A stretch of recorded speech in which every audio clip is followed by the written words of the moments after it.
It's just, it's like, well, get up. You can get up, get up. Um, to an adult who's able, why keep crawling? So, uh, tricycles are great for a certain stage of development. Allopathic medicine is great for a certain stage of development.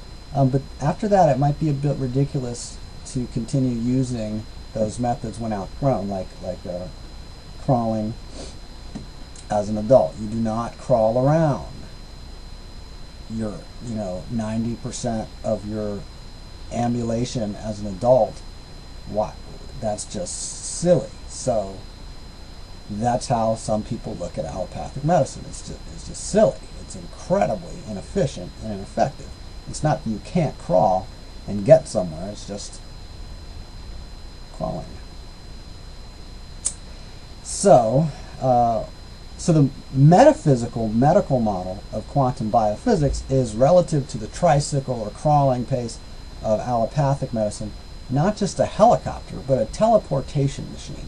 So I'm not going into the background at all of what I mean by quantum biophysics. I'm just setting up this analogy that there could be hugely more efficient things, and to somebody who's only ever seen crawling, of course they're going to rely on crawling. Somebody who's never ridden a bicycle, they're going to keep riding a tricycle until enough people ride bicycles that, and maybe somebody offers them to show them how to ride a bicycle, that okay, then eventually they might try a bicycle, and yeah, they might fall the first time they ride it.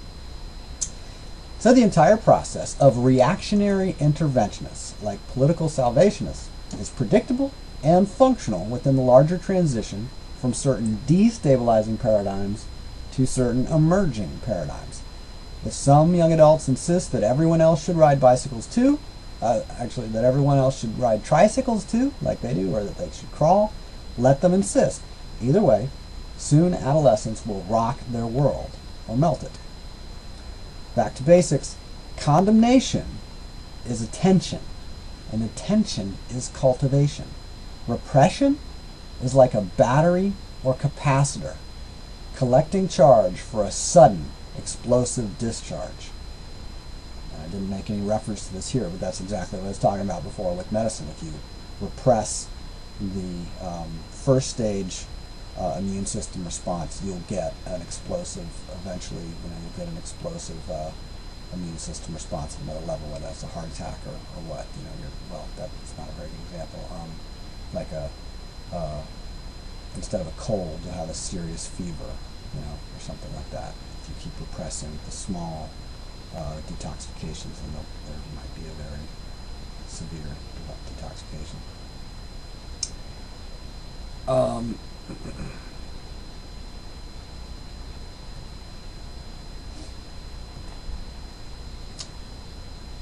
Many people lately have reacted by being terrified of anger and also condemning fear.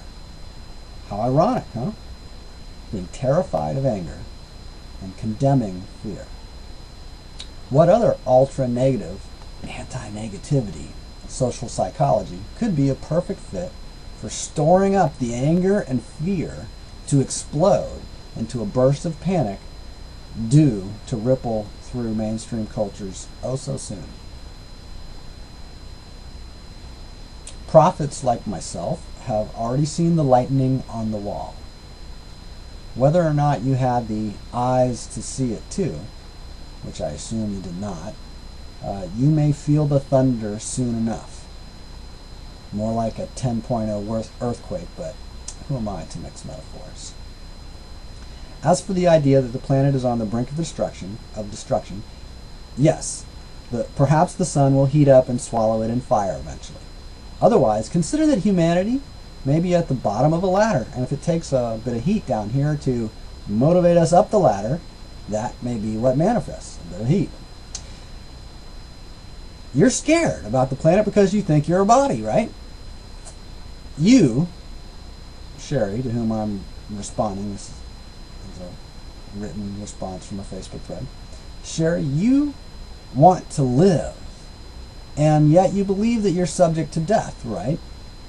Well, I'll back off the religion for now. but the point is, it makes total sense. You believe you're a body. You believe you're subject to die. You want to live. The planet's in trouble, because that means I'm in trouble, right? It's all always comes back to one's paradigm, one's perspective, one's perception. You may recognize that your favorite old paradigms no longer bring you security or inspiration. So, are you open to new ones? Are you willing to seek out those who have clear insight and calm in the midst of what so many may be experiencing as a storm? By the way, among other things, I analyze and forecast economic trends, publishing precise explanations years in advance of the credit crunch, real estate destabilization, spike in fuel and other commodities, spike in fuel prices and other commodities, and highs and lows in stock markets worldwide.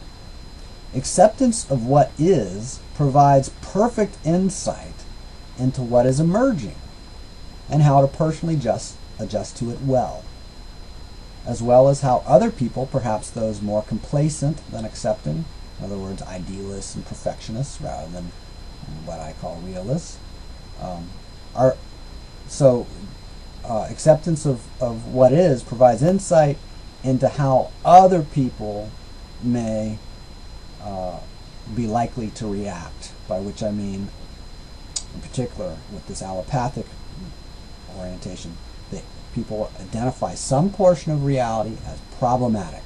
That's the disease. We need to correct it with our correctional facility or whatever. And then they'll try to fix and or prevent it, such as anger. We want to have no more anger. Well, anger's a problem, so we'll just fix it instead of evolve beyond it, instead of fulfill the energy and the, instead of provide a better, more efficient method for expressing the energy of anger and fulfilling the interests that an infant might express through anger. Let's just stifle it. That's a predictable response for somebody with an allopathic paradigm. Again, it's the old allopathic medical model, but applied as Keynesian, interventionist, reactionist, socialist, communist politics, or religion. You should be more, you should come to my church so that you can, have your anger and fear stifled, more effectively than your church, because your church is bad and ours is better at stifling evil. That's the old paradigm of the tree of the knowledge of good and evil. It's one paradigm. It's hell. But hell may be the rung on the ladder that people may use on their way to heaven.